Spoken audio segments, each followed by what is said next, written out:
আপনারা মাননীয় সদস্য আপনারা বসেন। মাননীয় স্পিকার, বসেন। আমাদের হাউসে আমাদের বোনেরা এসছে এমপি হইয়া, আপনি অভিনন্দন জানাচ্ছেন, আমি অভিনন্দন জানাতে চাই। সবাই মেধাবী, দুইজনের বক্তৃতা শুনছি, আগামী দিনে কিছু করতে পারবে, ভবিষ্যৎ আছে, লেখাপড়া জানা। কিন্তু বুঝলাম না তো কারা আপনারা ভিতরে আপনারা আপনারা এইদিকে দেখতে পারেন, আমরা এইদিকে দেখলে কি আছে এটা বুঝবো না, এটা ঠিক না তো। মাননীয় সদস্য প্লিজ, পার্সোনাল ফ্রিডম নিয়ে কথা বলা উচিত না। ঠিক না, এটা হতে দেওয়া যাবে না, এটা আল্লাহর পুরা নিষিদ্ধ। এরা উল্টিয়ে ফেলেছে আল্লাহ সিস্টেমকে। এই জন্য আল্লাহ এক জর্ডানে একটা জায়গাকে ডেড সি বানিয়ে দিয়েছেন, মৃত সাগর। এই দেশকে আল্লাহর গজব দিয়ে ঢেকে ফেলার জন্য অনেকে সূক্ষ্ম ষড়যন্ত্র করছে। এই 15.5 বছরের ভেতর এটার বীজ বপন হয়েছে। আমরা চাই না এই পাপটা দেশে জারি হোক। লূত আলাইহিস সালামের ঘটনাটার কাহিনী আমি এই জন্য ইঙ্গিত দিলাম। আপনি টের পাচ্ছেন কত কঠিন শব্দ এটা। আল্লাহ নিজে মামলা দায়ের করবেন। মামলার বাদী যত বড় হয়, শক্ত হয়, মামলা কিন্তু ওই রকম কঠিন হয়ে দাঁড়ায়। আমারা যদি কোনো সলিমদ্দি মামলা দিত, আল্লাহর কসম 3 দিনের বেশি আমি থাকতাম না। কারণ আমি যে জায়গায় ছিলাম, ক টাকা লাগবে আপনার? আকিজ গ্রুপ তো বাংলাদেশের 2-3 জনের ভেতরে একজন। আমাদের খতিব ছিলাম, যা চাইতাম ওরা তাই করতো। যে গাড়ি দিয়েছিল দেখেছিলেন না, কোটি টাকার উপরে দাম। একটা খতিবকে বাংলাদেশে এত টাকার গাড়ি দেয়, বাড়ি দেয়, কে দিয়েছে? ওরা সব করেছিল আমাকে দিন প্রচারের জন্যে। বলেছিল যা লাগে সব করব, শুধু দিনের কথাগুলো প্রচার করবেন। টাকা পয়সা যদি কেউ দেয়, ওগুলো মাদ্রাসা বানাবো, ওখানে দিয়ে দেবেন। আপনার যা লাগে আমরা দেব। এখান থেকে একটা মাসলা বলি, এই যে দিনের প্রচারক যারা, বিশেষ করে দায়ী ইলাল্লাহ, এটা যদি ইখলাসের সাথে কেউ কাজ করে, যারা আজ বাংলাদেশের নাম করা বড় বড় আলেমের নাম নিয়ে যে 1,50,000 না হলে আমি যাব না, এদের পিটানো দাও। কোন জায়গায় পেয়েছেন ভণ্ডামি? একটা মানুষ চলতে কয় টাকা লাগে? আমার নামে যারা এগুলো করেছিলেন বা করছেন, যদি আমি দেখিনি কোনো জায়গায়, যদি পাই, আমি তো আজ পর্যন্ত কেউ 5 টাকা দিয়েছে না 2 টাকা দেখিও না। যার মাধ্যমে নিয়ে সে পকেটে যা দিয়ে দেয় তাই। যদি 5 লাখ দেয় ভালো, যদি 5 টাকা দেয় তাও। আমার 300 টাকাও দিয়েছে। 280 টাকা আমার খরচ। আমি ঝিনাইদহ শৈলকুপায় গিয়েছিলাম, যাওয়া আসা, তখন যেতাম ওই ভ্যানে, বাসে, করিমন, নসিমনে। 300 টাকা দিয়েছে, খাওয়া দাওয়ার দিয়ে সব মিলে 280 টাকা আমার খরচ। 20 টাকা বেশি ছিল। আর এখন সেই জায়গায় 20,000 30,000 দিচ্ছে, আবার কত লাগবে টাকা? যদিও জালেমরা এই 3টা বছরে আমার বাবাকে একেবারে ধ্বংস করে দিয়েছে। আকিজ গ্রুপের কাছে শুনলাম 32 লাখ টাকা নিয়েছে। বলেছে যদি টাকা না দেন, আপনাদের কাছে ছিল, আপনাদেরকেও জড়িয়ে দেব। ওরা ভয়তে টাকা দিয়েছে।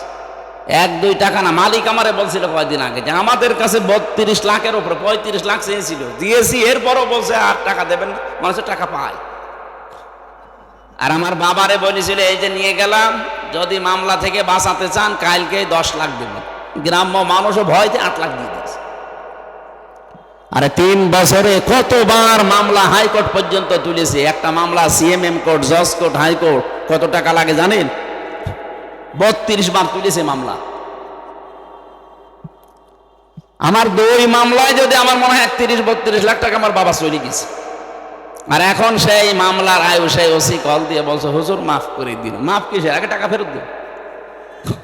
মাফ করে দেবো, অসুবিধা না, আগে টাকা ফেরত দেন, এরপরে বলেন আস্তাগফিরুল্লাহ। কথা বলছেন এখন? শুধু আমার সাথে না, এই 15.5 বছরে যার সাথে যে অপরাধ করেছেন, সে জামাত বুঝি না, শিবির বুঝি না, বিএনপি বুঝি না, যার সাথে অপরাধ আপনি করেছেন তার কাছে আগে ক্ষমা চাবেন আর তার ক্ষতিপূরণ দিয়ে দেবেন। আপনি তার ক্ষতিপূরণ দেবেন না, 15.5 বছরে আপনার কারণে লোকটা উপরে চেয়ারে উঠতে পারেনি। কি এরকম মানুষ নেই দেশে? আপনার কারণে লোকটার ব্যবসা বন্ধ হয়ে গেছে। আপনি চাঁদাবাজি করেছেন, মিথ্যা মামলা দিয়ে, মিথ্যা সাক্ষী দিয়ে ওর জীবন থেকে 8-10 বছর ধ্বংস করে দিয়েছে। খুন, গুম আর আয়না ঘর তো আছেই। আমার ওই 10 দিনে আমি আয়না ঘরে যা দেখেছি, এত বড় বড় নখ হয়ে গেছে এক একজনের, এত বড় বড় নখ। মনে হচ্ছে যে দাড়ি, গোপ, চুল জঙ্গল থেকে আসতেছে।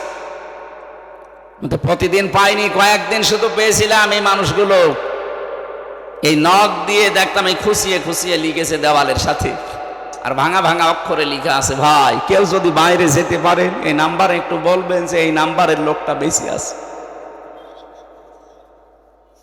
আর আপনি বলেন আমি কি করেছি যে আমার দেশ থেকে তাড়িয়ে দিল? আপনি তাড়িয়ে চলে গেছেন, বেঁচে গেছেন, যা করেছেন দেশের মানুষ জানে না। তাই আমি তো বের হয়েই বলতে চেয়েছিলাম, কিন্তু গোয়েন্দারা আমারে বলেছে না, কিচ্ছু বলা যাবে না, যদি বলেন আবার নিয়ে।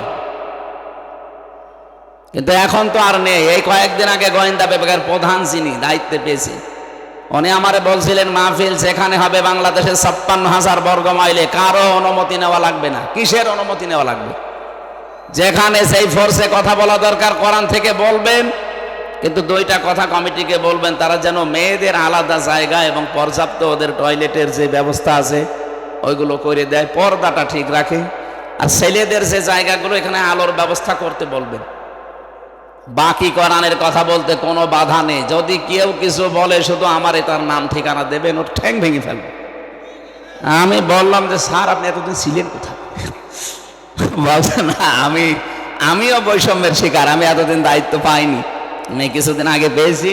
আমি মুসলমান, যেভাবে করা লাগে মুসলিম একজন দায়িত্ব আমি ওইভাবে পালন করব। আপনি চালাবেন কোরআনের কথা। এই জন্য এখন দেখছে আর কেউ বাধা দিচ্ছে না। অনুমতির তো প্রশ্নই আসে না, কিসের অনুমতি লাগবে? এই পাশের থানা মোহনপুরের যে দায়িত্বে ছিল মোহনপুর পবা মিলে, ওনার কাছে অনুমতি নেবেন? ওকে মুসলমান, কি নাম যেন ছিল, আইন উদ্দিন। কিসের আইন? বেআইনি কাজ করে 15.5 বছর ছিল, নাম আমার আইন উদ্দিন দিয়েছে।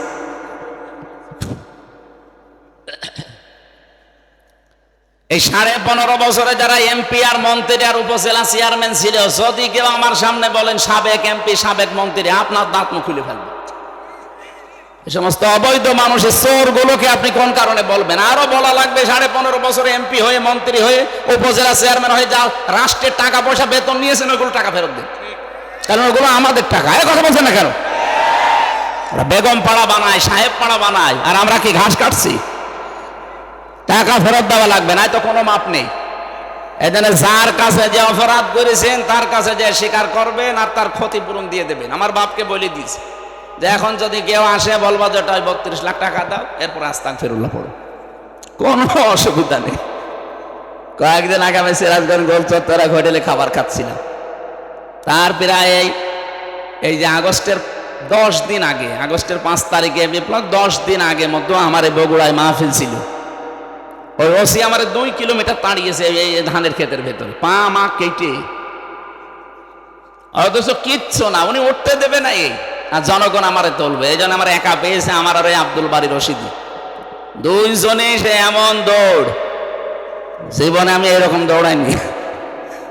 2 কিলোমিটার মাঠের ভেতরে, এই গ্রাম থেকে ওই গ্রাম, শেষ পর্যন্ত সে রাত 11:30-12টা পর্যন্ত পালিয়ে পালিয়ে কোথায় কোথায় ছিলাম। যাক, ওইভাবে কয়েকদিন কেটে গেল। আগস্টের 5 তারিখের পরে ওই লোকটার বিভাগীয় মামলা হয়েছে, ওর ওসিগিরি শেষ, এখন ওরা বদলি করেছে কক্সবাজার। সেদিন এসেছিল, এসে বলছে হুজুর আমার মাফ করে দেন। কে আপনি? বলছে আমি সে আবুল কালাম আজাদ, ওসি বগুড়া। না আপনার তো খুঁজছি। কি? বলছে মাফ করো না। মাফ করবো? ওই দিন যে গাড়ি আটক করে টাকা নিয়েছিলেন ওই বাড়ি ভাইয়ের কাছে 1,13,000 টাকা ফেরত দিন। টাকা আনি না, কিসের মাপ চাইছেন? আগে টাকা দেবেন, এরপরে মাপ। শুধু আমি একা না, এদেশের যত মানুষকে এভাবে নাসেহাল করা হয়েছে, কেউ মাফ নেই। আগে টাকা ফেরত দেন, ক্ষতিপূরণ দেন, এরপরে আপনি আস্তাগফিরুল্লাহ পড়েন। জালেমদের বিরুদ্ধে মামলা এই জন্য আমির হামসার না, সরাসরি কে দেবে? আমার মামলা যেহেতু বাদী ছিল সরাসরি, ওই যে পালিয়েছে উনি, তাছাড়া সাধারণ মানুষ হলে আমার আটকিয়ে রাখতে পারতো না। এই জন্য আমার লাল দাগ মেরে দিয়েছে মামুনুল হক আমির হামসা। যতবার তলি আইনের কোনো বাধা নেই, কিন্তু না হবে না। অথচ ওই মামলার সব খারিজ করে দিয়েছে কয়েকদিন আগে, সব খারিজ হয়ে গেছে। আমি মনে করলাম যে জিজ্ঞাসা করি মাননীয় আদালত, এত 3 বছর আপনার কাছে ছিল, তখন বললেন না এটা জামিন দেওয়া যায়, জামিন অযোগ্য। এখন বলছেন এই মামলার কোনো গ্রাউন্ড নেই, কি দেখে বিচার করব, কোনো মাল ম্যাটারেস নেই। যা, উনি এই কথাই বলতো যে স্যার আমার হাত বাঁধা ছিল। কথা বলে না কেন? এখন হাত খোলা আছে, আমি যতটুকু পারছি ন্যায় বিচার। আমার মনে হয় বাংলাদেশে এখন যারাই দায়িত্বে আছে, সামনে আসবে, কারো যেন হাত বাঁধা না থাকে, সবার হাত আবু সাইদের মতো খোলা থাকবে ইনশাআল্লাহ। এটা যদি সত্যিই থাকে তাহলে কিছু না কিছু ন্যায় বিচার পাওয়া যাবে। আর পূর্ণাঙ্গ ন্যায় বিচার কায়েম করতে হলে অমান হাকামা বিহি আদালা, কোরআনের বিচার লাগবে। এটার বিকল্প কিচ্ছু নেই। দুনিয়ার যত সুন্দর আইন দিয়ে এই বিচার ব্যবস্থা চালান, ন্যায় বিচার কায়েম করা সম্ভব না। প্রশ্ন আসতে পারে, পৃথিবীর উন্নত রাষ্ট্রগুলো ন্যায় বিচার না, কে বলিস? আমি সিঙ্গাপুরে গিয়েছিলাম। কাফেরকে কাফের বলা যাবে না, ওটা কাফের না, ওরা কাফেরকে কাফের বলা যাবে না, এই নিয়ম ওদের। আমি জানতাম না। আমি কাফেরের বিরুদ্ধে কথা বলেছিলাম, আমার নামে ওরা সেই উল্টা পাল্টা কত কিছু করেছে কয়েকদিন। হ্যাঁ, আমাদেরকে কাফের বললো। ও শয়তানরা জাতে মাতাল হলো, তাহলে ঠিক আছে। কাফের আমার বোঝে, কুফরি কাজ করছে, জুলুম করছে, কিন্তু জালেম বলা যাবে না। কুফরি করছে, কাফের বলা যাবে না। এই জন্য না, ন্যায় বিচার ওখানেও নেই। যেহেতু যেটা সঠিক ওইটা তুলে ধরতে না পারলে সেই জায়গায় জুলুম হয়, সেই জায়গায় কি হয়, এটা এখানে রাখা দরকার। এই মাথায় না দিয়ে কেউ যদি পায়ের কাছে রাখে, টুপির উপরে জুলুম। এই কথা বললেন না কেন? যে জায়গায় যেটা রাখা দরকার উচিত, ওটা যদি ওখানে না রেখে কেউ অন্য জায়গায় রাখে, তাহলে তার উপর কি হয় বলেন বলেন? কোরআন শরীফ রাখা দরকার বাংলাদেশে সবার উপরে। কালিমাতুল্লাহি হিয়াল উলিয়া, আল্লাহর কথা থাকবে সবার উপরে। সবার উপরে বাংলাদেশে সংসদ। তো সেই জায়গায় এটা না নিয়ে অন্য কিছু যারাই নিয়ে যেতে চায়, তারাই কোরআনের সাথে জুলুম করে। এই কথা বলুন। আর একটা জুলুম আল্লাহর সাথে চলছে। সার্বভৌম ক্ষমতার মালিক আল্লাহ, এটা অনেক মানুষ এমনি এমনি মনে মনে বলে, কিন্তু বাস্তবে দেখাতে গিয়ে বলে না। ক্ষমতার উৎস জনগণ, এটা একটা শিরিক। এই বাংলাদেশে সূক্ষ্ম শিরিক তুলে দেওয়া লাগবে। বাংলাদেশ জামাতে ইসলামী এইটা বিশ্বাস করে না যে ক্ষমতার উৎস জনগণ, ক্ষমতার উৎস আল্লাহ। এই কারণে তাদের নিবন্ধন পর্যন্ত বাতিল করে দিয়েছে জালেমরা। তারা আল্লাহর পরীক্ষায় উত্তীর্ণ হয়ে নিবন্ধন বাতিল হয়েছে, তারপরেও ডোন্ট কেয়ার, কিছুই মনে করেনি। চিন্তা ভাবনাও তাদের ছিল না, যে যা করবে করুক, আমরা এটার উপর থেকে টলবো না, কারণ এটা আমার বানানো না। আন্নাল কুওয়াতা লিল্লাহি জামিআ, সব ক্ষমতার উৎস কে? আরো জোরে বলেন। এটা যদি জামাত ইসলামের হয়, তে আপনি কি, আপনি টুপি মাথায় দেন না, আপনি মুসলমানের নাম রেখেছেন, আপনি তো মরে গেলে জামাতের কবরে দেওয়া হবে। এই জন্য যাদের এই বিশ্বাস আছে, আপনি আজকে থেকে এই বিশ্বাস পাল্টান। অথচ এই মজলুম দলটার উপরে আজ সারা বাংলাদেশে এক শ্রেণীর নামে আলেম, কি কি পড়ে আলেম হয়েছে জানি না, এই মানুষগুলো এই মাজলুম মানুষদের উপর একটা তহমত লাগিয়ে দিয়েছে যে এদের আকীদা খারাপ। এটার উপর একটা জুলুম। কখনো এই কথা আর বুঝে শুনে বলবেন না। 5টা কথা, 5টা বই পুরা পড়েছেন কোনোদিন আপনি এদের? আপনি আকীদা খারাপ বলেন মানে? আপনার এত ভালো আকীদা যে ফাঁসির দড়িটা গলার কাছে আসলে তখন আকীদা টের পাবেন।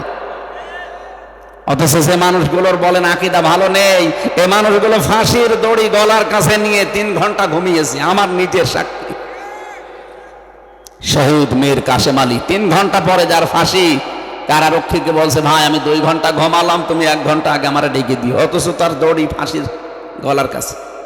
তার ছেলেটা গুম হয়ে আছে, ব্যারিস্টার আরমান, তার বউ ওই সময় আইসিইউতে ছিল। এরকম কঠিন পরিস্থিতিতে যার 3 ঘন্টা আর 2 ঘন্টা ঘুমিয়ে কাটাতে পারে, আপনি পারবেন? বলতে যত সহজ মনে হচ্ছে, আমি তো নিজে প্র্যাকটিক্যাল, তাও পারবো না। তার ইমানটা কোন পর্যায়ে ছিল? আর আন্দাজে আকীদা খারাপ, ইমান ঠিক নেই, ভণ্ডামি করার জায়গা পান না। কখনো এই কথা জেনে শুনে বলবেন না আকীদা ভালো নেই। আকীদা কি? আকীদার বই পড়েছেন আপনি? আকীদা খারাপ হলে এই মানুষটাকে পেতেন আপনি?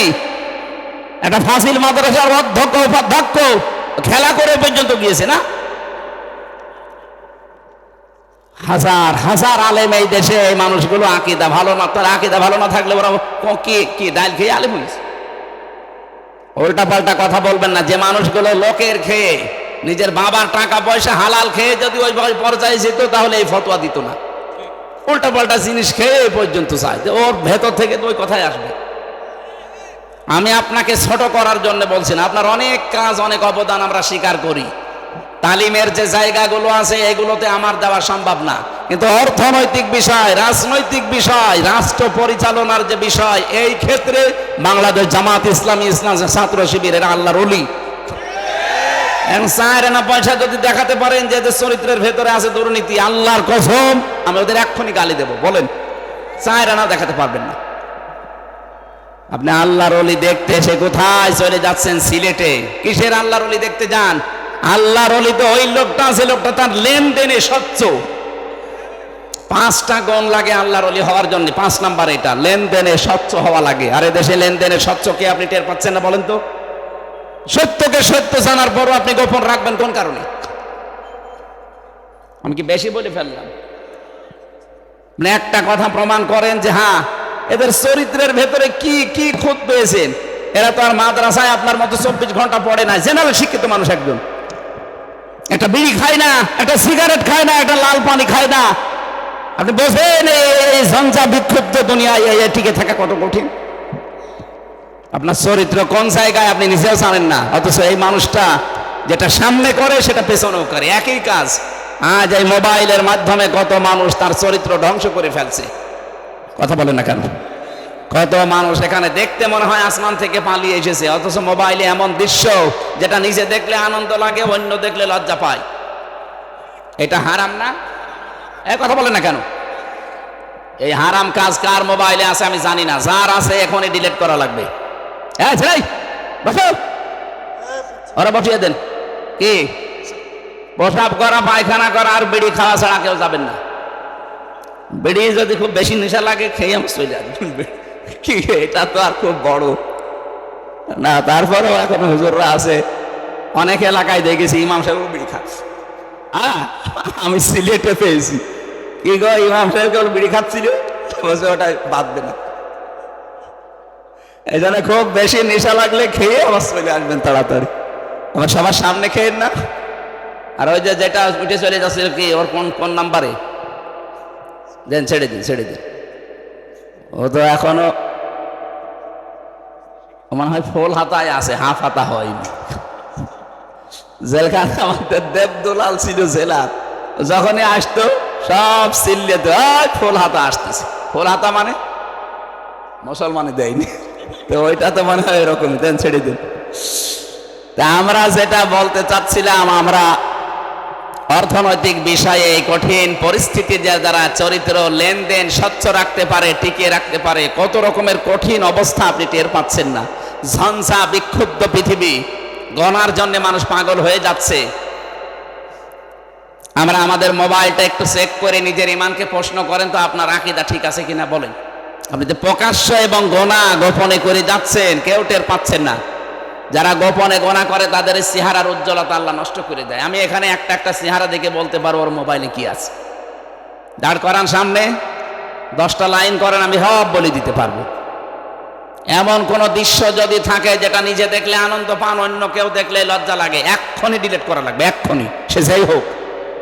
করেন, তাড়াতাড়ি করেন, ডিলিট করেন তাড়াতাড়ি, তারপরে ওয়াজ করবো। ডিলিট করবেন কিনা বলেন, হাত তোলেন তো কারা কারা করবেন। কি আছে মোবাইলে দেখে? হাত তুলে বসে আছেন মুরব্বী মানুষ, দাঁড়িয়ে মানুষ, নাউজুবিল্লাহ। শেষ না, গান আছে, ভালো গান রাখবেন, ইসলামিক গান যেগুলো এগুলো রাখবেন, পরিমনের গান আবার রাখবেন না। আমার ভাইরা, কোরআনে কারিমের যেই কথায় পর্যন্ত তুলে আনার জন্য বলেছিলাম, আল্লাহ পাক লা টান দিয়েছেন, ইন্না ফি যালিকা লায়াতাল লিকাউমিন ইয়ালামুন। এই কথাগুলো বলছে, ওজাড় গৃহগুলো তোমাদেরকে দেখালাম, জনশূন্য করে দিয়েছি। জালেমদের বাড়ি কেন? এদের শিক্ষা আছে। জ্ঞানী মানুষ যদি হয়ে থাকে, ওর সামনে যদি কোনোদিন ক্ষমতার চেয়ার পাও, কখনো এই কাজ করবা না যেন তোমার বাড়িওয়ালা এরকম করে দেয়। আল্লাহ আমাদেরকে যেন নিজ হাতে বাঁচান, বলেন আমিন। আমরা একটা গ্রাম সম্পর্কে আয়াত পড়েছি, একটা গ্রামের উদাহরণ আল্লাহ উপমা দিচ্ছেন, দৃষ্টান্ত দিচ্ছেন। সূরা নমল 112 নম্বর আয়াত, খুব খেয়াল করে শুনবেন। আল্লাহ রাব্বুল আলামিন বলেন দরাবাল্লাহু মাসালান ক্বরিয়াতান কানাত আমিনাতান মুতমাইন্না। প্রত্যেকটি শব্দ থেকে আমরা শিক্ষা বের করব। এইদিকে তাকান। আল্লাহ বলেন আমি দৃষ্টান্ত দিয়েছি একটা গ্রামের, তাফসিরে মুফাসসিরে গ্রাম সম্পর্কে তথ্য দেওয়ার যে আমি পড়ে দেখি সেটা মক্কা নগরীকে তারা মিন করেছে যে মক্কা নগরী এটা কানাত আমিনাতান মুতমাইন্নাতান। দুইটা বিষয় আল্লাহ বলেন সেখানে ছিল। এক নম্বরে নিরাপত্তা, দুই নম্বরে প্রশান্তি। এই শহরকে আমি আল্লাহ নিরাপত্তা এবং প্রশান্তি দিয়ে ভরে দিয়েছিলাম। ইয়াতিহা রিজকুহা রাগাদাম মিন কুল্লি মাকান, বিভিন্ন দিক থেকে রিজিক আসতো স্বাচ্ছন্দ্যে।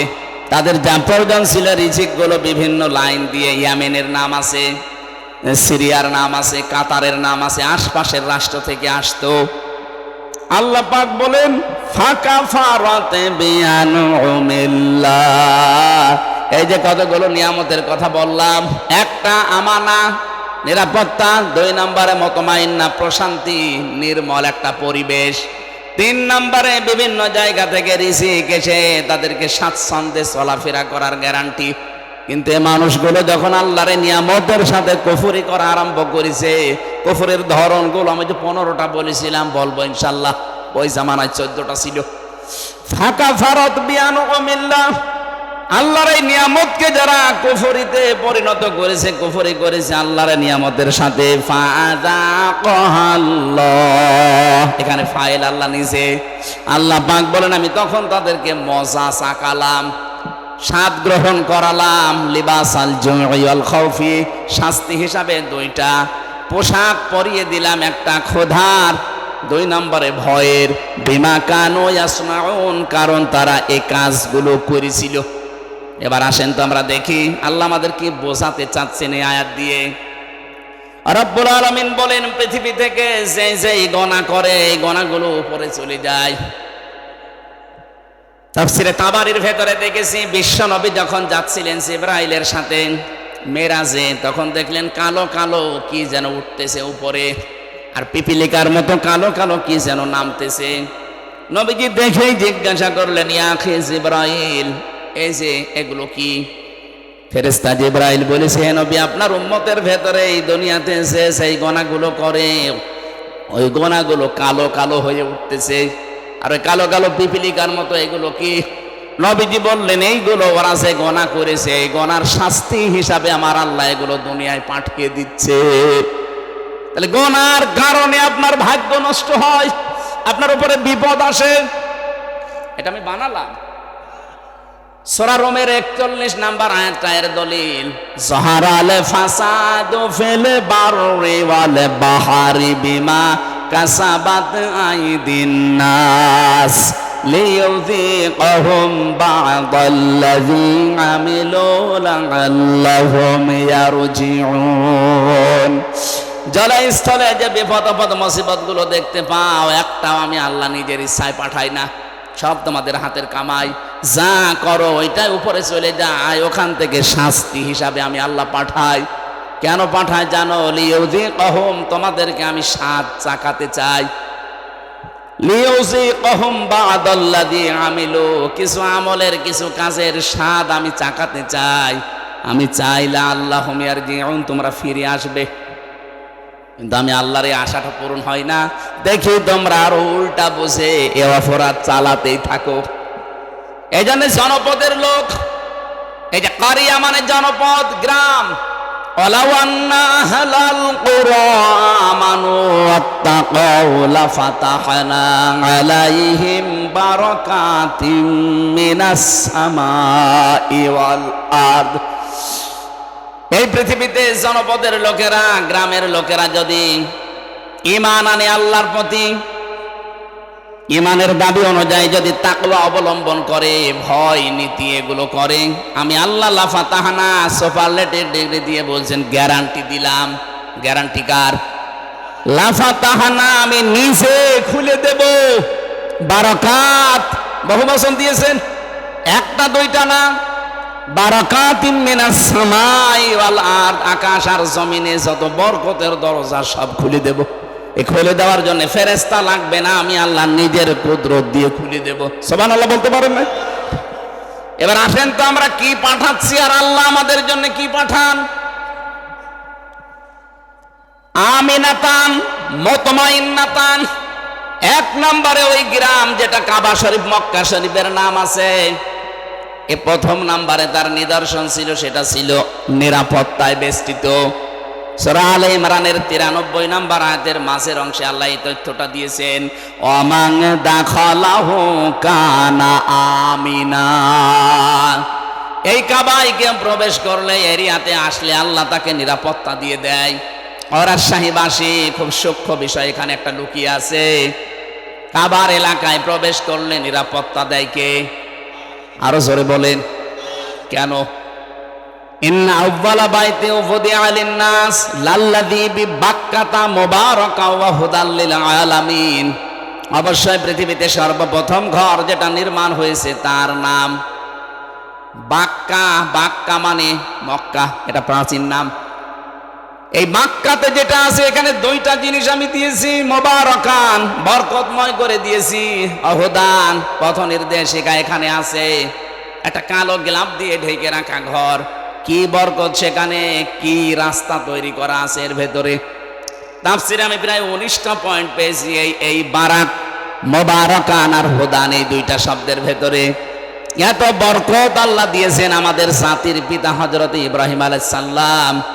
ওই যে ছোটবেলায় যখন তার সন্তানকে কাবার পাশে রেখে গিয়েছিলেন, ওই সময় তিনি দোয়া করেছিলেন, মাবুদ আমার এই সন্তান আদি এখানে রেখে গেলাম, এদেরকে তুমি গোশত এবং দুধ, কি বললেন, গোশত এবং দুধ, এই দুইটার বরকত ঢেলে দিও। ওই দিন জাতির পিতার দোয়া কিয়ামত পর্যন্ত চলতেই থাকবে, এখনো আছে। ওরা কাবার এলাকা, মক্কাতে আপনি দেখবেন কোনো ফসল হয় না, কিন্তু গোশত আর দুধের কোনো অভাব নেই। উটের গোশত বলেন, ছাগলের গোশত বলেন, দুম্বার গোশত বলেন, ভেড়ার গোশত বলেন, আর দুধ যাদের নাম বললাম এদেরও দুধ হয়। উটের দুধ, ছাগলের দুধ, গরুর দুধ, মহিষের দুধ, যাই বলেন। অথচ কোনো খাবার এখানে তৈরি হয় না, দুধ আর গোশতের কোনো অভাব এখনো নেই, কিয়ামত পর্যন্ত হবে না। এটা জাতির পিতা ইব্রাহিমের দোয়ার ফসল। কি বাবা পেয়েছিলাম, এক দোয়ায় চলছে। আর আমরাও এমন বাবা পাই, কি দোয়া করে খালি হুকা খাই। আপনি দেখেন না কি জোরে হুকা খাচ্ছে। এই শব্দটা নিয়ে আজ যারা ভেসাল বাঁধিয়েছেন তারা নিরসন করবেন। আমেরিকার স্টাইলে অনেকে আজ জাতির পিতা 8-10 জন 15-20 জন বানাতে চাচ্ছেন না, দুইটার একটা আমার মানি না, কারণ এটা ফায়সাল্লাকৃত বিষয়। জাতির পিতা একজন, তার নাম ইব্রাহিম, এটা আল্লাহ বানিয়ে দিয়েছেন।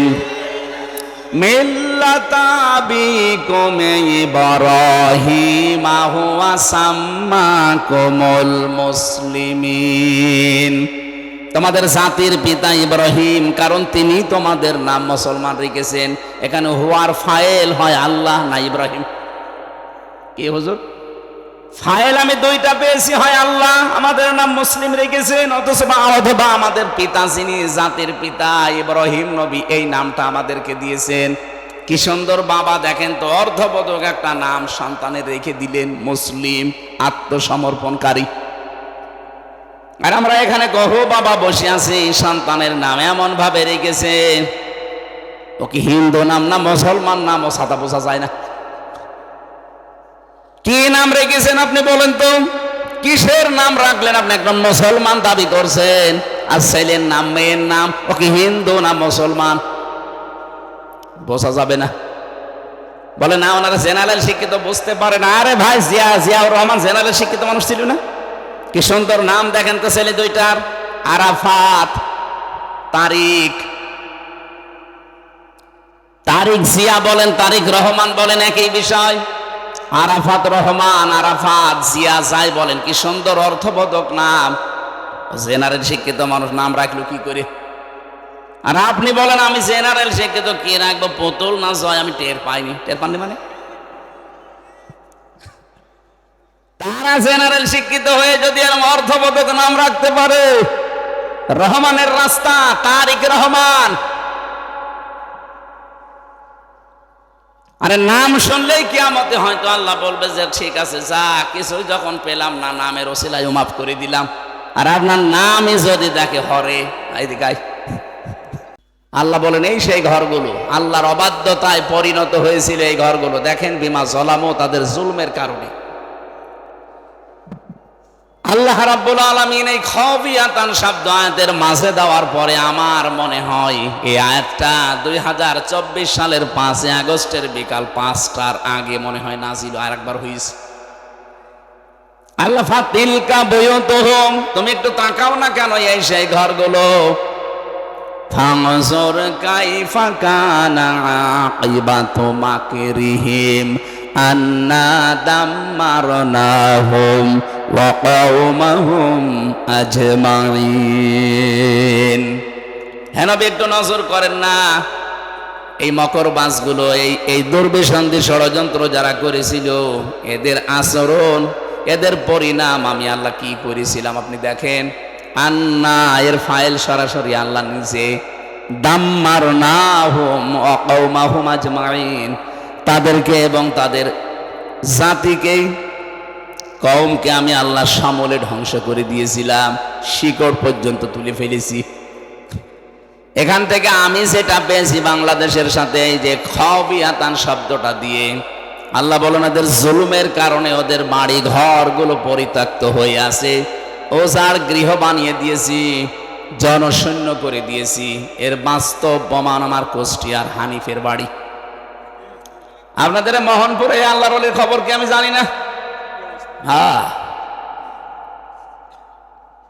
আগস্টের 5 তারিখের পরে আমি সর্বোচ্চ 10 দিন বাইরে ছিলাম, সিঙ্গাপুর, মালয়েশিয়া দিয়ে। এরপরে তো এদেশের প্রায় থানায় আমি যাচ্ছি, যেখানেই যাচ্ছি দেখছি জালেমদের বাড়ি ঘরে খাবিয়াতান আল্লাহ বানিয়ে দিয়েছে। এটা যদিও জনগণের হাতে, কিন্তু এর ফাইল আল্লাহ নিজে। আন্না দাম্মারনাহুম, আমি নিজে তাদেরকে ধ্বংস করেছি। এদের বাড়ি ঘরগুলো পরিত্যক্ত।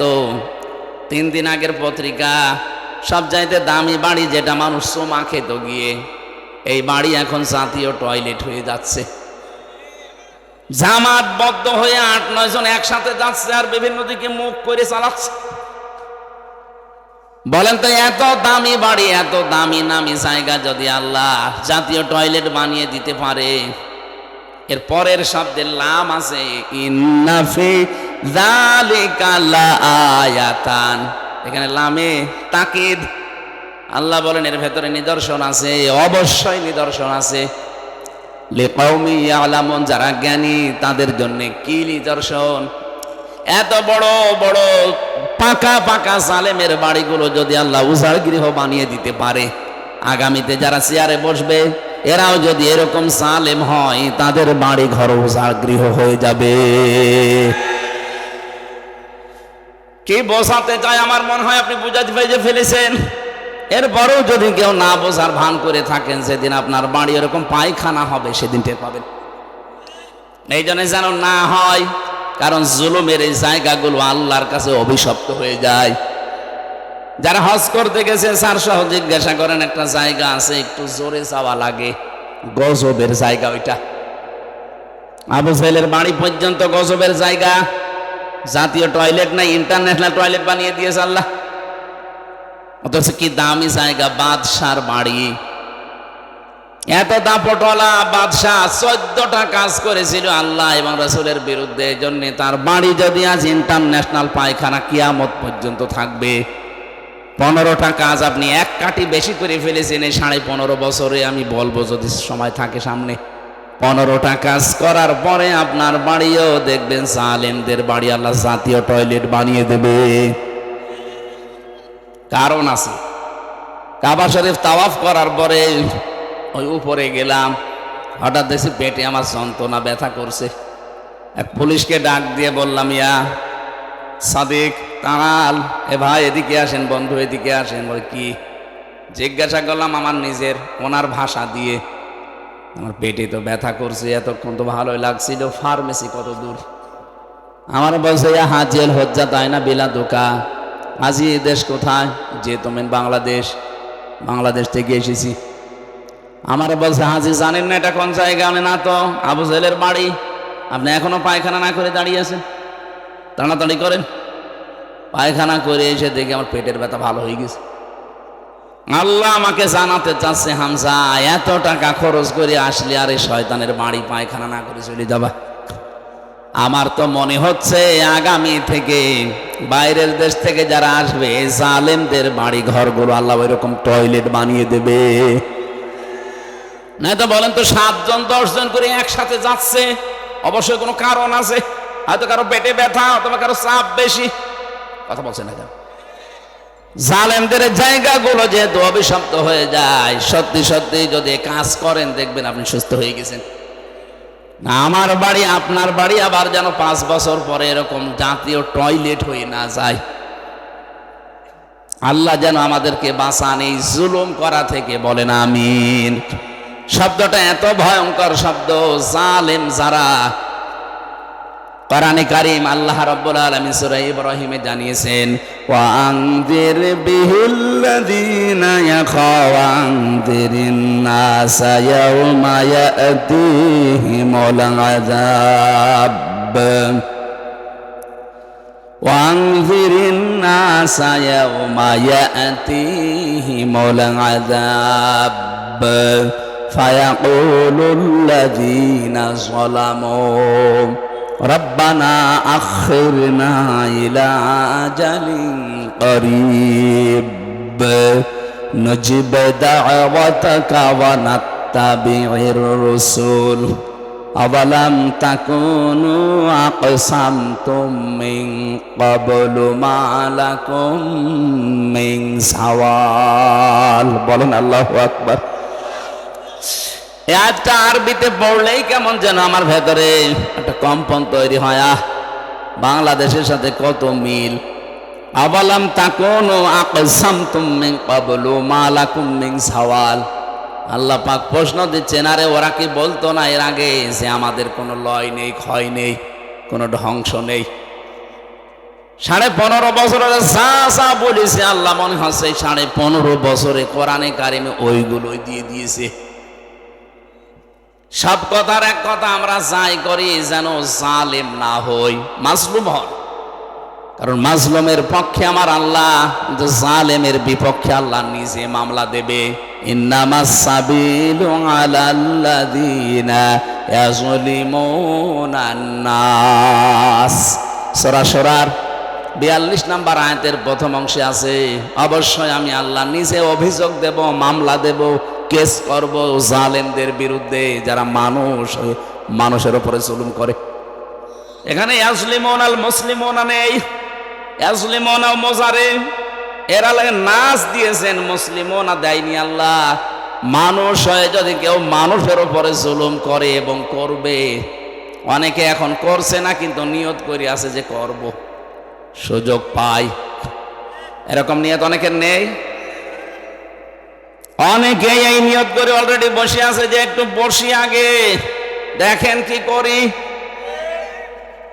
এই জন্য ইয়াজলিমুনা দিয়েছেন। বর্তমান ভবিষ্যতে, ভবিষ্যৎ বলতে কিয়ামত পর্যন্ত মানুষ হয়ে যারা মানুষের অধিকার নষ্ট করে তাদের উপরে জুলুম করে। এই জন্য আমাদের পিতা হিসাবে কিন্তু 11টা দায়িত্ব পালন করা দরকার। যারা বাবা হয়েছেন, প্রথম নাম্বারে সন্তানের নাম রাখবেন অর্থবোধক একটা নাম। কিয়ামতে আল্লাহ যখন একেবারে মাফ করার কিছুই আর পাবে না, তখন নামের দিকে হয়তো মনোনিবেশ করবে। এটা হাদিসে আমি পেয়েছি। কিয়ামতে আল্লাহ ডাক দিবে মরিয়ম, হাজারো মরিয়ম খাড়া হয়ে যাবে। রব্বুল আলামিন বলেন, আমি এত মরিয়মকে চাই না, আমি ঈসা নবীর মা মরিয়মকে ডাক দিয়েছি। মরিয়ম নামের মেয়েরা বলবে, রব্বুল আলামিন তুমি তো আর বলার সময় বলনি ঈসা নবীর মা মরিয়ম কোথায়? ডাক যখন দিয়েছো দুনিয়ায় তো শুনি নাই তোমার কথা, আজকে মনে করলাম একটু সাড়া দেই। আল্লাহ পাক বলেন, ঈসা নবীর মা মরিয়মের সাথে যাদের মিল আছে যাও জান্নাতে চলে যাও। এজন্য অর্থবোধক নাম রাখা এটার বাবার আর মায়ের দায়িত্ব, যদিও আমরা অনেকে এটা বেখেয়াল রাখতে পারি না। আবার শুধু অর্থের দিকে কোরআনের শব্দ দেখেই নাম রাখবেন না। সেদিন বলেছিলাম না, একজন কুষ্টিয়ার বড় বাজারে নাম রেখেছে মিহাদ স্টোর। কি গো কি এ নাম কার? বলছে আমার ছেলের নাম। মিহাদ মানে কি? বলছে কোরআনে পেয়েছি বিসাল মিহাদ। আরে বেটা, নিকৃষ্ট জায়গা জাহান্নামের, এটা নিকৃষ্ট জায়গা। এই জন্য অর্থবোধক নাম রাখবেন। আমি যেটা বলছিলাম, আমাদের জাতির পিতা একটা দোয়া করেছিলেন, আল্লাহ এই নিরাপত্তার শহরে তুমি গোশত এবং দুধের কোনো অভাব কিয়ামত পর্যন্ত দিও না, আল্লাহ দেবেও না। এই জায়গাটা যে এমন নিরাপদ, অথচ এর এরিয়ার বাইরে আপনি যাবেন, সেখানে ডাকাতি আছে, সেখানে ছিনতাই আছে, চুরি আছে, কিন্তু কাবার চত্বরের ভেতরে কোনো ছিনতাই নেই, নিরাপদ। বাবার হত্যাকারীকে দেখার পরও মানুষ ছেড়ে দিতে বলে না, এই জায়গায় কিছু করা যাবে না। আল্লাহ বলেন আমান দাখালাহু কানা আমিনা, ওরা জায়গাটা আমি নিরাপত্তা চাদর দিয়ে ঢেকে রাখলাম। বাংলাদেশ তো আর কাবা শরীফ না, কি এটা কি কাবা শরীফ? তাহলে এই জায়গা যদি নিরাপদের শহর বানাতে হয়, এটা তো 6010 কিলোমিটার দূরে বাংলাদেশটা, সেই সৌদি আরব থেকে 6000 কিলোমিটারের উপরে।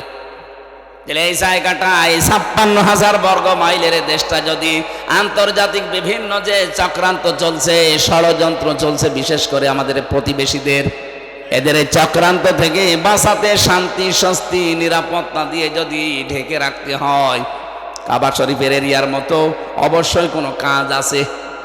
কি? সূরা আনামের 82 নম্বর আয়াতে আল্লাহ এই কাজটা দিয়েছেন, আল্লাযীনা আমানু ওয়া লাম ইয়ালবিসু ঈমানাহুম বিযুলমিন উলাইকা লাহুমুল আমন ইলা আখিরি আয়া। আল্লাহ পাক বলেন, যারা ঈমান আনবে জনপদের, আর ঈমানের সাথে জুলুমকে মিশ্রণ করবে না। এখানে জুলুম মানে শিরিক। জুলুম মানে কি? বলেন বলেন।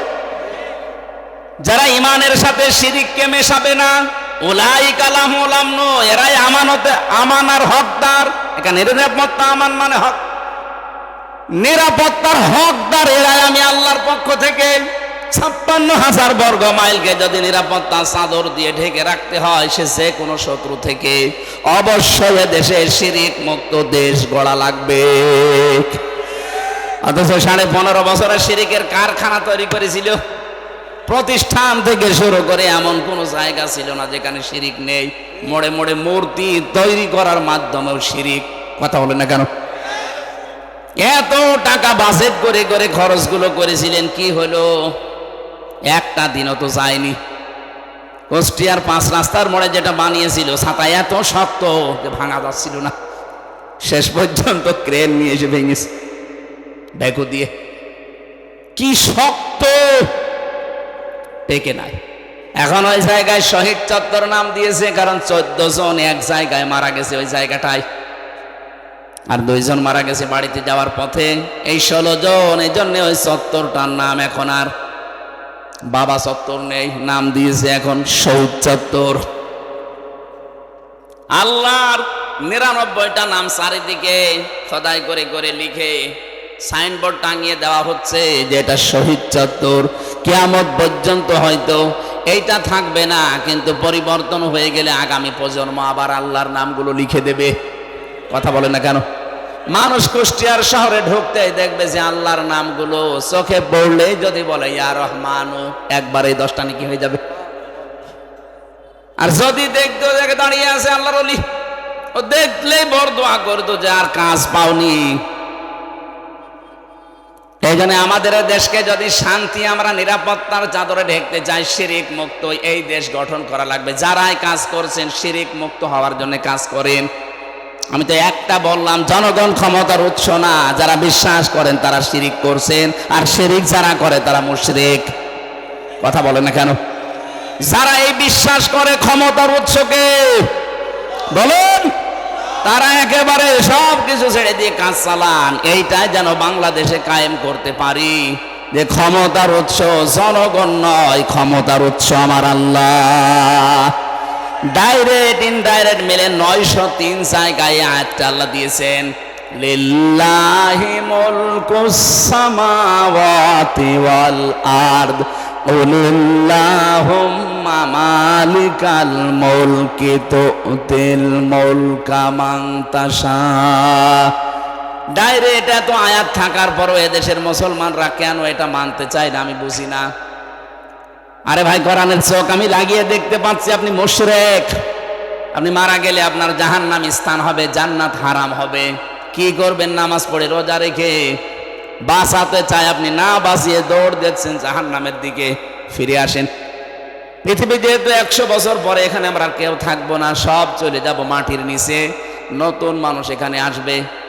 শিরিক করেন, বেদাত করেন, কুফরি করেন, যার জন্য যা করে সম্পদ অবৈধ রেখে যাচ্ছেন, ভুল করছেন আপনি।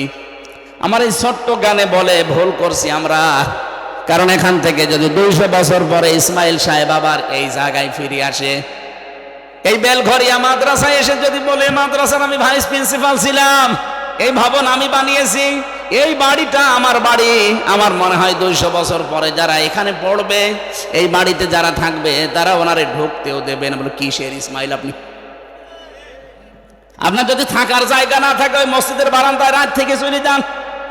অথচ ওই লোকটা এখানকার মালিক ছিল। কথা বলছেন এখানে এই বাড়িটা বানাতে সে বৈধ অবৈধ দেখেনি। বাবা শাহজালাল সব হালাল বলে কামাই করিস, অথচ তার পরবর্তী 3 প্রজন্ম, তার ছেলের ছেলের ছেলের ছেলে, মাত্র 3 প্রজন্ম পরে ওনারা চিনবে না। এই তো দুনিয়া। এইটার জন্য যেন আমাদের বিশাল আখিরাত আমরা নষ্ট করে না ফেলি। বলেন আমিন। এরকম পাগল দুনিয়ায় কেউ আছে না? মানে আমরাই তো না, মানে বলছেন না। বোনের জমি ফাঁকি দিয়ে, ভাইয়ের জমি ফাঁকি দিয়ে আপনি পাগলামি করছেন। ওই জমি আপনাকে জাহান্নামে নেওয়ার জন্য কাল হয়ে দাঁড়াবে। বলেন নাউজুবিল্লাহ। এজন্য জ্ঞান থাকতে কারো মালের দিকে হাত বাড়াবেন না। রব্বুল আলামিন বলেন রিজিকের জন্য এগুলো করো তো। ইয়াতিহা রাগাদাম মিন কুল্লি মাকান। তোমাদের রিজিক আমি আল্লাহ যেভাবে নিয়ে এসে দিয়েছিলাম, বাংলাদেশের তুলনায় বিশ্বের অনেক দেশে আমি তো ঘুরলাম, কত বড় বড় বিশাল দেশ, অথচ জনগণ এত বেশি নেই। আমেরিকা বাংলাদেশের চাইতে 59 ডবল বড়। 59টা বাংলাদেশ পাশাপাশি রাখলে যত বড় হবে একটা দেশ অত বড়। কয়েকদিন আগে আমি মালয়েশিয়া ছিলাম, ওইটা বাংলাদেশের চাইতে 8 ডবল বড়। সৌদি আরব বাংলাদেশের চাইতে 14 ডবল বড়। আর আমাদের দাদাদের দেশ হচ্ছে 29 ডবল বড়। এই তুলনায় বাংলাদেশে 18 কোটি মানুষ। এখন আমরা 18 কোটি মানুষের মাত্র 56,000 বর্গ মাইল। অথচ রিজিক কে দিচ্ছে বলেন তো? আরো জোরে বলেন। রিজিকের ভয় আমরা অনেকে সন্তান আজ হত্যা করে ফেলছি, বেবিদেরকে, বাচ্চাদেরকে মেরে ফেলছি। না, এটা কাফেরদের স্বভাব। ওয়ালা তাকতুলু আওলাদাকুম মিন ইমলাক নাহনু নারযুকুকুম ওয়া ইয়্যাহুম। জনপদের লোক আমরা যারা আছি, সত্যি যদি ঈমান আর তাকওয়ার উপরে টিকে থাকতে পারি, রিজিকের কোনো অভাব হবে না। কারণ আমাদের রিজিক আর আমাদের বেবিদের রিজিক কে দেয়? আরো জোরে বলেন। আমেরিকার একটা পদ্ধতি আমরা অনেকে অবলম্বন করে এই কুফরিতে নিমজ্জিত হয়ে শেষ পর্যন্ত আল্লাহর বিরুদ্ধে অবস্থান নিয়েছি। চেন্ময় কৃষ্ণ নাকি যেন নাম ধরা পড়েছে, ওর বক্তব্য দেখেছেন কিছুদিন আগের। ও বলেছিল বাংলাদেশে আমরা সংখ্যালঘু, এই জন্য আমাদের জন্ম নিয়ন্ত্রণ লাগবে না, আমরা সন্তান বাড়াবো যেন মুসলমানতে চাইতে আমি বেশি হয়ে যায়। আরে ভাই, এটা 96 ভাগ মুসলমান। কত ভাগ? আর আপনারা 4 ভাগও না, কারণ এখানে বৌদ্ধ আছে, খ্রিস্টান আছে, ইহুদি আছে এবং আপনারা আছেন। সব মিলিয়ে খুব বেশি হলেও দেখবেন 2.5 ভাগ, আর আমরা 96 ভাগ। আমাদের সমানে আসতে কমপক্ষে কিয়ামত হয়ে যাবে। কয়টা জন্মাবেন? আমরা কি বসে আছি? এই জন্য আল্লাহর উপরে যাদের বিশ্বাস, রিজিক আসবেই। আল্লাহর এই অবাধ্য কাজটা আমরা যেন না করি। বেবিদেরকে, বাচ্চাদেরকে, বাবুদেরকে যেন আমরা ধ্বংস করি না ফেলি। আল্লাহ পাক বলেন এই মানুষগুলো যখন আল্লাহর এই নিয়ামত, শান্ত, শিষ্ট, নির্মল এই শহরে বসবাস করার পরেও যে মানুষগুলো জুলুমের পথ বেছে নিয়েছিল, ওই জামানায় আল্লাহর বিধানে হাত দিয়ে সীমা লঙ্ঘন করেছিল, বিশেষ করে ওই জামানায় নবীদের উপরে তারা অত্যাচার চালিয়েছে। আমার নবী মুহাম্মদ রাসূলুল্লাহকে পর্যন্ত দেশে থাকতে দেয়নি, তাকে পর্যন্ত তাড়িয়ে দিয়েছিল। লারাদ্দুকা ইলা মাআদ, আল্লাহ গ্যারান্টি দিয়েছেন হে নবী, যেখান থেকে চলে যাচ্ছেন আবার এই জায়গায় আমি আল্লাহ আপনাকে ফিরিয়ে নিয়ে আসব। এই আয়াতের তাফসীর আমি দুইটা তথ্য পেয়েছি। পৃথিবীর ময়দানে যারা কোরআনে কারিমের সাথে সম্পৃক্ত থাকার কারণে দেশে থাকতে পারে না, ওরা যদি হিজরত করে ও আল্লাহ পাক ওদেরকে অবশ্যই আবার ফিরিয়ে নিয়ে আসবেন সম্মানের সাথে। যেমন মাওলানা আবুল কালাম আজাদ, এই কথা বলছেন না কেন? আরো কত মানুষ আছে, আমি নাম নিলাম না, যারাই কোরআনের জন্য নির্যাতিত নির্বাসিত হয়েছেন, তাদেরকে আল্লাহ রাদ্দুকা ইলা মাআদ ফিরিয়ে আনবেই, অপমান না, সম্মানের সাথে। আর যারা কোরআনের সাথে বেয়াদবি করে দেশ ত্যাগ করবে, নির্বাসিত হবে, এই মানুষগুলোকে ফিরিয়ে নিয়ে আনার কোনো গ্যারান্টি আমার আল্লাহ দেয়নি। তার প্রমাণে চেঙ্গিস খান, লক্ষণ সেন পালিয়েছে, আজ পর্যন্ত ফিরে আসেনি, আসবেও না কিয়ামতের আগে। কথা বলে না কেন?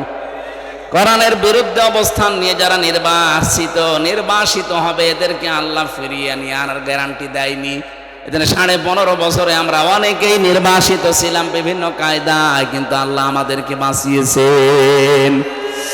ওয়াজাইনাল্লাযীনা আমানু ওয়া কানু ইয়াত্তাকুন, বলেন আল্লাহ নিজে বলছেন ওয়াজাইনাল্লাযীনা আমানু, যারা ঈমান এনেছে আমি আল্লাহ নিজে তাদেরকে রক্ষা করেছি। সুবহানাল্লাহ বলতে পারেন না? এজন্য জালেম যারা 3 মাসে অনেকে আত্মহত্যা করছে, অথচ মুসলিম মানুষগুলো আজ 15টা বছর আত্মহত্যার পথ বেছে নেয়নি, টিকে ছিল। কিয়ামত পর্যন্ত যদি মুসলিমদের উপরে কেউ জালেম করে থাকে, আল্লাহ নিজে তাদেরকে দাঁড় করিয়ে রাখবে। ওয়াংজাইনার ফাইল আল্লাহ নিজে। এজন্য আমরা সাবধান হব। কুফরের মাধ্যমে নবীর এখন নেই, নবীদের ওয়ারিসরা আছে, তাদের সাথে আপনি মাজায় দড়ি দিয়ে আদালতে টানতেন। এই যে আমার মাজায় দড়ি দিয়েছিল, শুধু দড়ি দিয়ে, হাতে হ্যান্ডকাপ দিয়ে, পায়ে দিয়েছে ডান্ডা বেড়ি। মাওলানা রফিকুল ইসলাম খানের মতো একটা মুরব্বী মানুষ আমারে মাঝে মাঝে বলতো, হামজা দেখো আমি একটা মুরব্বী মানুষ, আর আমার মাজায় দিয়েছে দড়ি, আমার পায়ের সাথে ডান্ডা বেড়ি দিয়েছে। তাও এক পায়ে দিলে হয়, 2 পায়ে ডান্ডা বেড়ি দিয়ে আবার মাজায় দড়ি, হাতে হ্যান্ডকাপ দিয়ে টেনে নিয়ে যাচ্ছে, মানুষের গরু নিয়ে যাচ্ছে। মানে একটা আলেম মানুষ না? এক কথা বলছে না কেন? ওনার নামের আগে দেখবেন মাওলানা আছেন, কামেল পাশ, মাওলানা রফিকুল ইসলাম খান। আপনি আমার মতো ছোটখাটো হুজুরকে দিলেন, সে তো হুজুরদের উস্তাজ। এদেশে আলেমদের যে সংগঠন আছে, ওলামা পরিষদ আছে, তার সভাপতি তিনি। আর তার মাথায় আপনি দড়ি দিয়ে, হাতে হ্যান্ডকাপ দিয়ে, তাও ডান্ডা বেড়ি। খুব কষ্ট পেয়েছে লোকটা। কাশিমপুর থেকে আদালত পর্যন্ত বেড়ে 3.5-4 ঘন্টা সময় লাগে। এত সময় ওনারে বেঁধে নিয়ে আসা লাগবে কেন? উনি কি পালিয়ে যাচ্ছে? আলেমদের উপরে এই জুলুম করার কারণে আল্লাহ পাক বলেন, ফাআযাকাহাল্লাহ লিবাসাল জুই ওয়াল খাউফ, 2টা শাস্তি নাজিল করব তাদের মজা চাকানোর জন্য। 1 নম্বরে তাদের ক্ষুধা দুর্ভিক্ষ দেব। তাকান এখন ওদের ক্ষুধা আছে না নেই? যেই কয়জন আদালতে দেখতে পাচ্ছেন ক্ষমতা চিরস্থায়ী না, আদালতে নেওয়ার সময় মনে হচ্ছে কত রকমের ক্ষুধা ওদের ভেতরে। 2 নম্বরে ভয়, চেহারার ভেতরে ভয়ের ছাপ আল্লাহ তৈরি করে দিয়েছে। বিমা কানু ইয়াসনাউন, কারণ তারা এতদিন এই কাজ কারবার করেছিল। আল্লাহ আমাদেরকে যেন এই আয়াতের যে মূল শিক্ষা, আল্লাহর অবাধ্যতা করে জো এবং খাওপ, এই 2টা যেন চাপিয়ে না দেয়। যদি একবার দুর্ভিক্ষে পড়ে যায়, আমরা কিন্তু একবারে গণহারে মরব। সামনে যারা আসবেন তারা যেন বিশেষ করে আল্লাহওয়ালা যারা নবীদের ওয়ারিস, তাদের সাথে বেয়াদবি করবেন না। আপনি নিজের কপালে নিজে আগুন লাগাবেন। আল্লাহ আমাদেরকে বাস্তবে আয়াতটা প্র্যাকটিক্যাল লাইফে যেন সেট করে দেন, বলেন আমিন। এখানে কি লিখলেন? যারা দাঁড়িয়ে আছেন আপনারা টাকা দেননি? হ্যাঁ, আপনার 2টা টাকা হলেও কোরআনের প্রচারে থাকা লাগবে। আরে ভাই, টাকা যদি কোরআনের পেছনে না ব্যয় হয়, তো কনে ব্যয় করবেন আপনি?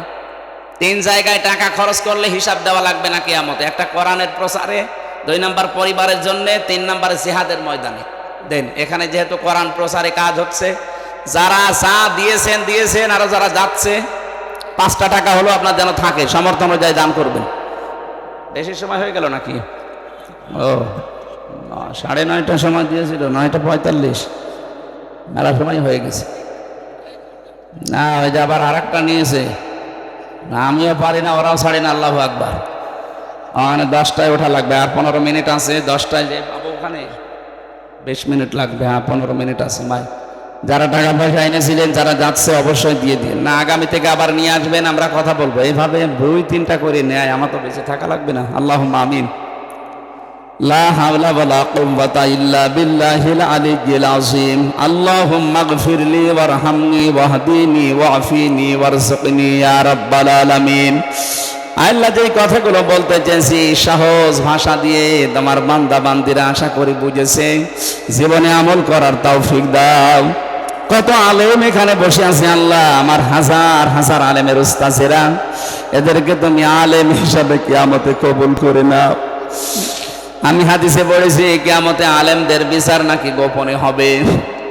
রব্বুল আলামিন মাওলানা ইসমাইল আলম, আব্দুল আওয়াল সহ যত আলেম এখানে এসেছে, কিয়ামতে কোটি কোটি মানুষের সামনে আমাদের